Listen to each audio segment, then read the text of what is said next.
d'hérésie que je vous voudrais de ne pas revenir sur ces choses. Mais aussi, je pense que nos amis du PPACI doivent avoir le langage qu'il faut quand ils s'adressent à leurs co-débatteurs.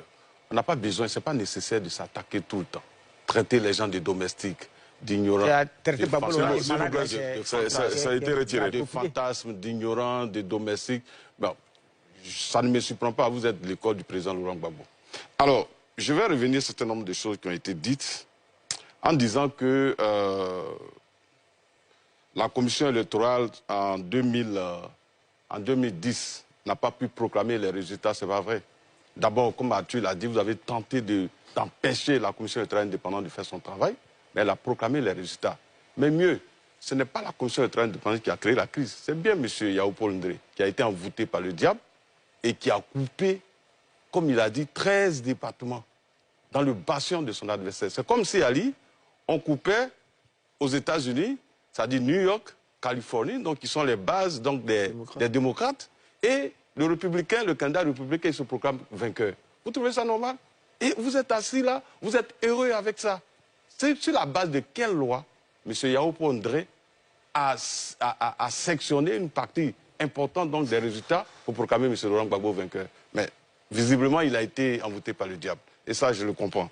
Alors, vous dites qu'en 2000, la Commission nationale électorale qui a été mise en place, M.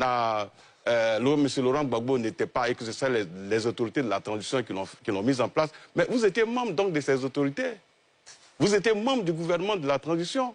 Vous y êtes resté jusqu'à la fin de la transition. Donc vous êtes comptable donc, de la Commission électorale nationale qui a été mise en place. Ça n'a quoi avec le général Obegueye que vous avez fait ça, en excluant tous les autres candidats comme le président Ouattara et le président Rikonan Bédié. Donc il fallait que je rappelle cela. Alors pour revenir sur la fête de Dabou, je crois qu'ils ont été très heureux donc, de célébrer M. Laurent Gbagbo.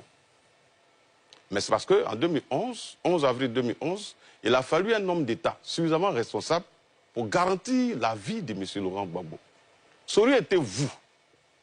Alassane Ouattara ne serait pas en vie. Et vous le disiez en 2010-2011. Mais en 2002, le 19 septembre 2002, quand vous avez mis main sur le général Obegueye, mais il est passé de vie à trépas. Sa femme est passée de vie à trépas. Oui, on a su. Non, j'assume mes propos. Et donc, vous avez... Le Premier ministre Afin Guessan l'a dit clairement sur les antennes. Qu'est-ce qu'il a dit? Il a dit, et je répète, il a dit que le général Obegueye était le responsable donc, de la tentative de coup d'État et qu'il partait à la RTI pour se proclamer donc vainqueur, et je vais dire nouveau président, et il est tombé dans une embuscade. Alain Toussaint, conseiller du président Laurent Gbagbo, l'a dit, Dida Kwasi l'a dit. Alors, donc, mais les enquêtes l'ont montré. C'est quand il est en prison, il était l'aide de camp de Mme Simone Evé Gbagbo. Et Dogo Blé, il a été jugé en Côte d'Ivoire, vous ne le savez pas? Mais pourquoi vous n'avez même pas mené l'enquête pour savoir... S'il vous plaît, quoi, attendez votre tour de parole, s'il vous plaît. Attendez votre tour de parole. Il dit des choses graves. Attendez votre tour de parole. Vous allez réagir. Vous allez réagir à ce qu'il dit. On lui laisse l'entier. Il s'agit de Robert Gueye. Quoi, Justin, écoutez-moi. Ancien chef d'État de Côte d'Ivoire. Quoi, Justin? Tué par la rébellion. Quoi, Justin, s'il vous plaît? Quoi, Justin? Chaque intervenant assume la paternité de ses propos. Laissez-le terminer. Et puis, si vous estimez que vous avez d'autres choses à dire, vous avez tout le temps, vous aurez tout le temps. Kokora, allez-y, terminez. Je suis responsable de mes propos. Si ce que j'ai dit est faux, demain vous portez plainte. Les propos du Premier ministre Afin que ça existe. Le président Laurent Gbagbo était en dehors de la Côte d'Ivoire. Mais lui qui assurait la responsabilité de l'État, au moment des faits, c'est le Premier ministre. Mais il a dit clairement, ce n'est pas une autorité de bas niveau.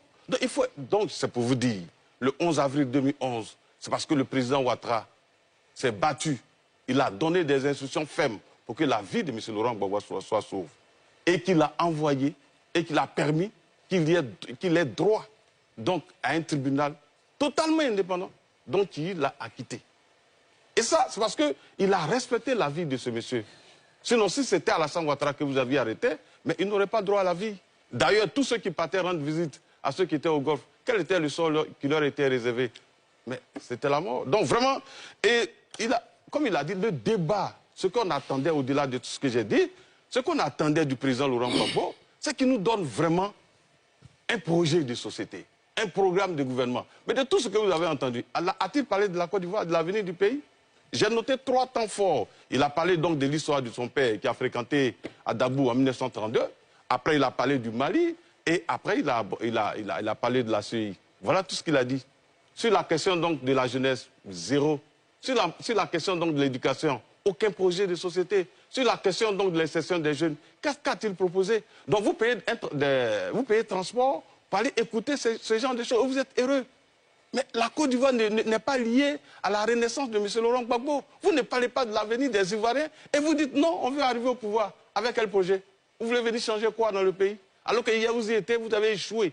Et le maire l'a dit tout à l'heure, il a fait une litanie dans des projets qui ont été réalisés par le président. Mais si on vous pose la question aujourd'hui, à l'heure où nous sommes assis, quel est le programme du PPACI pour la santé, pour l'éducation? Vous n'en avez pas. Vous n'aurez pas de réponse. Et ça, c'est clair. Donc vraiment, moi, sur la CEI bashing que M. Laurent Gbagbo s'est livré dans cet exercice, moi, ça ne me surprend pas. Parce que comme les uns et les autres l'ont dit, vous ne voulez pas aller aux élections. Tout votre comportement, donc, je vais dire, va dans ce sens. Et c'est ce qu'il a fait. Mais vraiment, je voudrais simplement dire, il faudrait que le PPACI comprenne que la Côte d'Ivoire peut pas retourner en arrière. Nous voulons avancer.